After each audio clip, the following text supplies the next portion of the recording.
that if you haven't already seen, Jodie Whittaker and Mandip Gill are returning to Doctor Who with Big Finish for a series of 13th Doctor audio stories. This announcement just sort of came out of the blue, but it's very exciting. For me personally, I'm very, very excited by this.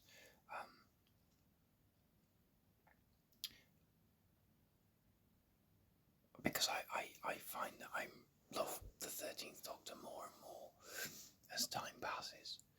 You know, if you've watched previous videos on this channel, if you sort of are aware of my opinions on the 13th Doctor era, I'm a bit of a defender of it. And I have a real soft spot for it. And in talking about the show that's on the air currently, the version of the show we have now, with Jodie and Millie and Russell, you know, one thing I've spoken about is that I'm just not really vibing with it. The vibe of it is not really for me, but the vibe of the Christian or Jodie Whittaker years, I just really vibe with those stories and with that era of the show, and I have a real comfort for it and a real soft spot and a nostalgia, I suppose.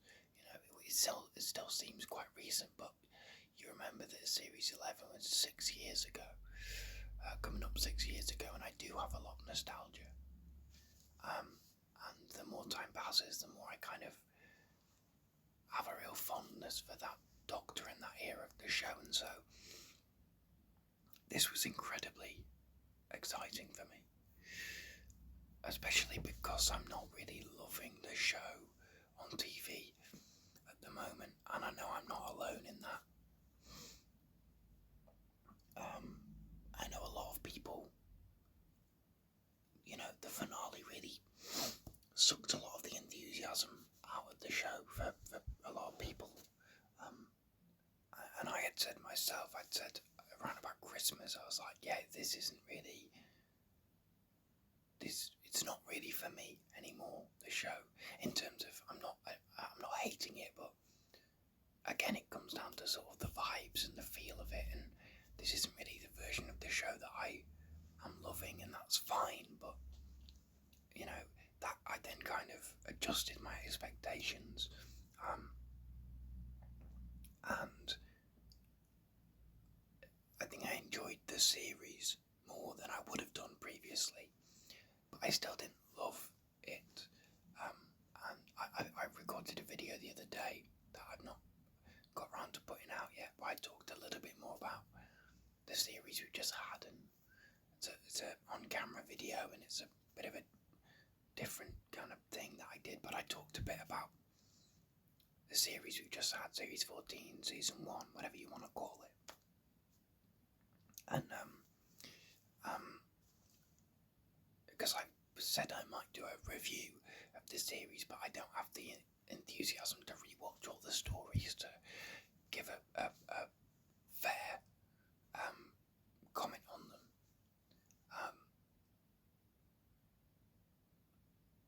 And so, where I am with the show on TV at the moment, this that's been announced today is the series of Doctor Who I'm most looking forward to next year. Just sort of immediately. I think the thing that is really exciting about this announcement as well, there's a couple of things that I think are very interesting, is that there's specifics here that are really exciting. Obviously, the fact that we've got Jodie and Mandip confirmed, that's really cool and exciting. The other thing that's really exciting is a date, a sort of release month, July 2025. Okay, it's a year wait, but we know it's coming in July. Which, when they announced the Fugitive Doctor and the Spy Master sets, I don't think they had a release date announced, and there's still no story details. Supposedly the Fugitive Doctor, the first one of that, comes out in January, Master one comes out in February, but there's still no details about those. Although, of course, we got the Fugitive Doctor confirmed for Once and Future, the final release in Once and Future, which, if I had been following Once and Future, I probably would be very excited about that, but I wasn't. I haven't followed Once and Future, so, but I'm excited to hear Joe Martin. I do intend on listening to the Fugitive Doctor and Spy Master sets. Because again, I have a real fondness for the era, and this announcement kind of came at the right time for me, where I'm not loving the stuff on TV at the moment. I've got a real fondness and nostalgia, and I'm kind of missing the previous era, and I'm into Big Finish now. I'm comfortable with audio, so this kind of came at exactly the right time. But what's interesting about this is that, yeah, we know when it's coming. We know how much we're getting initially off the bat, like 12 one-hour stories. We might get more after that, possibly, but we know we're getting that initially. The other thing that's really interesting, I think, is that these aren't box sets. You can pre-order them as a bundle, but these aren't like 3 stories in a box set, and you'll get a certain number of box sets, like they have been doing previously, like they did with the Ninth Doctor Adventures and stuff. These are just 12 individually released stories. I think that's really interesting, and I think it's a real sign, and the signs have already sort of been there, but I think we're starting to see the Big Finish box set approach be phased out. The Ninth Doctor ongoing series of box sets are coming to an end, or have ended. I don't know if there's still one more to be released, but that's the last one. With River Song, right? I think it just got released recently, and that's the last one. Whether or not we'll get more Ninth Doctor, I hope we do. I hope that we get Ninth Doctor and Rose. I'll be interested in that, if that happens. But I think if we do get that, I don't think we're going to see it as box sets. But you see, like, Sontarans versus Rutans, that little series they did earlier this year, there's no reason why that couldn't have been a one and done box set release, but it wasn't. You could order them collectively, but they were individual releases. Dark Gallifrey, even though they're releasing basically like stories in 3 parts, they've done like Morbius, and the War Master is the one that's being released currently, is ongoing, I think, where that is, Morbius part 1, part 2, part 3, and they're individual releases. It's not a box set of 3 stories. It's 3 stories released individually. I think that the box set approach, I think we're starting to see as well with some of the classic Doctors, where they're not necessarily box sets, they're individual stories.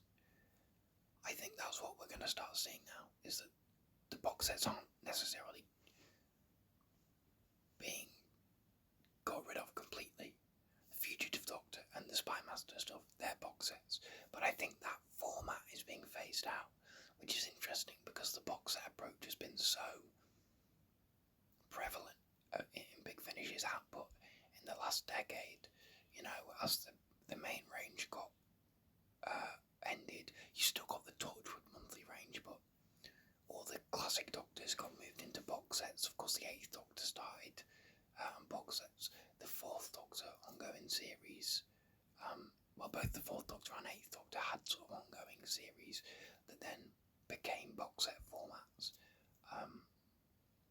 The other classic Doctors got moved onto box sets, and ongoing series that were like stuff like Companion Chronicles and Lost Stories and Short Trips.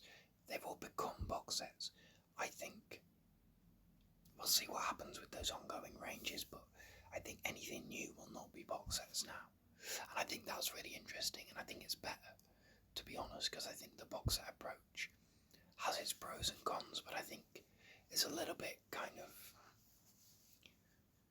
it's hard to rate. You can't recommend individual stories if it's on a box set with stories that aren't really great, and I think you're more likely to get new listeners in and to get people in if you release stories individually and word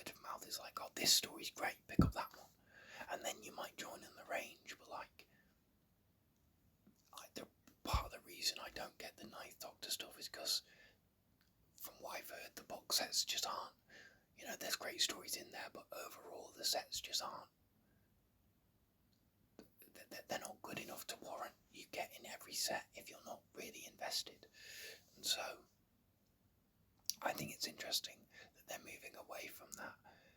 I know that you could look at it cynically and say that, oh, well, it'll be more expensive, because I think generally a box set of 3 stories is about $19.99, right? £20.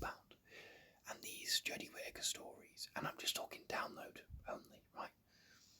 The Jodie Whittaker stories for pre-order are $9.99 each, so £10. So it's essentially a tenner more for 3 stories individually than 3 stories in a box set. Personally, I think that's okay for this range, because if you think about it, July 2025, it'll be less than 3 years from when Jodie Whittaker left the TV show to when she started Big Finish. That's the fastest any Doctor has joined, except maybe John Hurt. But you know, when you think that he only had the 1 TV episode anyway, from a Doctor finishing their run on TV to joining Big Finish, that's the fastest anyone's done it, and you can just feel Jodie's love for it. I think that was really exciting. The other really, really interesting thing, and the thing that is really selling me on this, the thing that I find really exciting is the producer of this series. If you haven't looked, it's not in the official announcements or sort of press releases or anything, but if you go to pre-order this releases and you look at the production credits, there's a producer credit on there, and the producer is because I looked them up, a neurodivergent Israeli woman called Noga Fleischen, I believe. I might be butchering the pronunciation. If so, I'm sorry, I apologise. I'm not familiar with her previous work. She's written a story for the War Doctor series, the recent War Doctor series with Jonathan Carley, and she produced the most recent Missy box set, but she's been given the keys to the 13th Doctor. She's the producer on this range, and when you look at, like, I think that's the great thing. I know a lot of people, the fun thing about this is that the reactions seem to be pretty unanimously positive. Like, everyone seems excited about this, even the people who are like, well, I like Jodie Whittaker, I think she's good, but I didn't think the writing was good. You know, those people are excited by this because it's not Chris Chibnall. Say what you want about Chris Chibnall, I'm not going to get into that here, but, you know, we've got a new producer for this range, and I think, for me, you know, personally, I think about the 11th Doctor Chronicles range, which I listened to, the Jacob Dudman, Xavier Ingar, the Valerie Lockwood's run that released, you know, recently within the last year or so, which was very highly praised. I checked it out based on word of mouth, and it's a fantastic series of stories. And you credit a lot of that to Alfie Shaw, the producer. You know, it's his version of the 11th Doctor, and that's really fun. I'm excited to see a version of the 13th Doctor who is being written and produced by a woman, because no doubt Noga Fleischen, again, if hopefully I pronounced that name properly, will be writing stories. She's a writer and producer, so no doubt she'll be writing some stories. I'm really excited to see the 13th Doctor written by a woman. I'm really excited to see just the 13th Doctor through the lens of someone who's not Chris Chibnall. And that's not a dig against Chris Chibnall. I quite like what he did, to be honest, overall. But it's really fun to get a new perspective, and I'm glad that it's not like with the 13th, Jodie Whittaker's back for the 13th Doctor Adventures, and it's being produced by James Goss. Like, that would be bad, right? That'd be, for me, that'd be a big red flag. So I think it's great that the producer is a neurodivergent woman as well. I think it's very interesting. As I say, I'm not excited about that. I think it's great that we've got Mandip Gill confirmed as well. I wouldn't be surprised if Jodie if they sort of approached her and she said, yeah, I'll do it, but only if Mandip will do it with me, because those two have such a close bond, it seems. And yeah, it'd be nice to get an all-female TARDIS team that the show kind of skirted around by immediately introducing Dan. I think it'd be fun to have just those two as much as I'd like to see Dan. I'd like to see the fan. Well, not hear them on audio, you know what I mean? I don't know how, Bradley Walsh and John Bishop are no doubt very busy. Tosin Cole's having his own success. I watched the first episode of Super Self, that was pretty good. I'm going to carry on with that show, and he's great in that. So, I think it's not to say that Jodie Whittaker and Mandip Gill aren't having their own successes, but I think they're the easiest, they're the most likely to lock in for this, of course. And I would like to see those other companions, but I think it's nice that we're getting a full series with just those two. I think that'll be really great. I presume that means we're setting it in between Revolution of the Daleks and Halloween Apocalypse, so maybe we get some Division stuff. That'd be interesting. To be honest, I don't think we need to go into the lore of the 13th Doctor era. I don't think we need the Division stuff. Not that I'll be annoyed if we get it, but I don't want the series to be about Division, you know? Just give me the 13th Doctor and Yaz in fun stories. Give us a couple of old monsters, you know, that we haven't seen for the 13th Doctor to face. That would be good fun. But also give us new stuff, and don't, I think the great thing for me about the 13th Doctor here is that all the big bads got really great stories. The Daleks got served really well. The Cybermen got served really well. The Master, I think, got served really well. The Weeping Angels got a great story. The Sontarans are the best maybe they've ever been. If not Time Warrior, I think it's War of the Sontarans. The Sea Devils got a bit of a dud, but the Jadoon were great. So that would be fun. And in keeping with the 13th Doctor era, if we got some more, classic Doctor Who villains, but give them great stories, right? That would be in keeping with the era. I hope we continue with the care and the attention paid to the historical stories. I think that would feel very much of the era, and I hope for that. Seeing more unexplored periods of history and unsung women of history, things that the show did maybe touch on stuff that people didn't love about the era that you could address. Maybe you do a sequel story to Kablam and you address that. Maybe you do a Tim Shaw story. I don't know, maybe you do a story with King James who comes back, Maybe you do a Skithra story, or, some recurring monsters from that era. I don't know. But I think that there's a lot of potential there, and I'm just really excited. As I say, this is now the series of Doctor Who I'm most looking forward to next year. And I hope that this will sort of, and not that I think she needs it, but I hope this will redeem the 13th Doctor for fans in the same way that Big Finish kind of redeemed the 6th Doctor, and kind of redeemed Mel, and kind of redeemed Perry, and kind of crafted a version of the 8th Doctor for people. I think that would be fantastic for her to get this audio range, and for people who were maybe a bit lukewarm on her on TV to go, actually, she's really great and I love this Doctor. That's what I would kind of hope for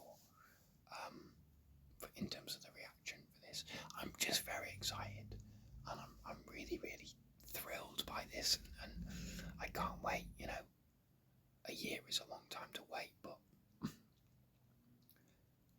yeah, I'm very excited. This also gives me a bit more hope that, we're going to get more info on the Fugitive Doctor and Spy Master sets, which are supposedly coming at the start of the year. We still know info or story details about those sets yet, but I want to check those out. I think this is really exciting. I'm going to be there day one for the 13th Doctor. As I say, I have such a love for a real nostalgia already for her era, and I am really excited about this, and I wanted to talk about it and be positive about it, because the show at the moment, I struggle to be positive about, because I'm not going to be positive for the sake of it, and I'm not loving the show at the moment. I'm not hating it, but I'm not loving it. But this is something that I really love, and it really made me, I got a load of, basically, the entire back catalogue of Titan Comics releases, right, on Humble Bundle recently. I spent about 30 quid, I think. I think it was about 20, but I spent a bit more because I thought it was a good deal and it was for charity and whatever. And it was basically the entire back catalogue of Titan Comics releases, right? There's a lot of stuff there. Digital, it's not, physical stuff, otherwise I'd be making videos on it. But the first stuff I went to was the 13th Doctor range by Jodie Whittaker. And I'm finding more and more as time passes that I have a real love for the 13th Doctor, and so this is just a perfect announcement for me. I can't wait, and I'm really excited about it, and I'm just happy. I'm just really happy. I'm really glad. And I think, we don't have many details, but the details we do have are really exciting. The producer attached, I think, is really exciting. The fact that we have a set release, month, is really exciting. A confirmed TARDIS team is really exciting. A confirmed run of stories is really exciting. It's not just like she'll come in for some box sets. It's like, no, you get 10, 12 stories. And I hope more thereafter, but we'll see. I'm really looking forward to this. And let me know, what do you think of this? Are you excited? Do you like the 13th Doctor? I'll definitely be talking about these on the channel, probably. I just wanted to talk about my reaction a little bit and talk about this, and because I think the announcement is fun, but I think also, you read between the lines and the release of this and what it says about Big Finish and how it might be changing its release patterns. I think that's interesting as well. So thank you very much for watching. Thank you for listening. Thank you for your time. As I say, I've got a video I recorded the other day. I talk a bit about the current series we just had in that, so that'll be going up sometime in the next week.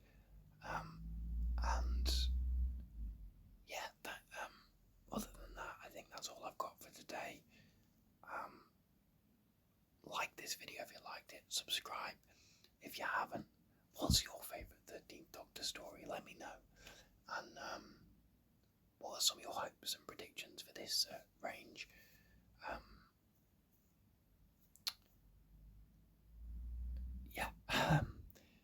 But yes, thank you for watching. Thank you for your time, and I will see you all in the next video, whatever that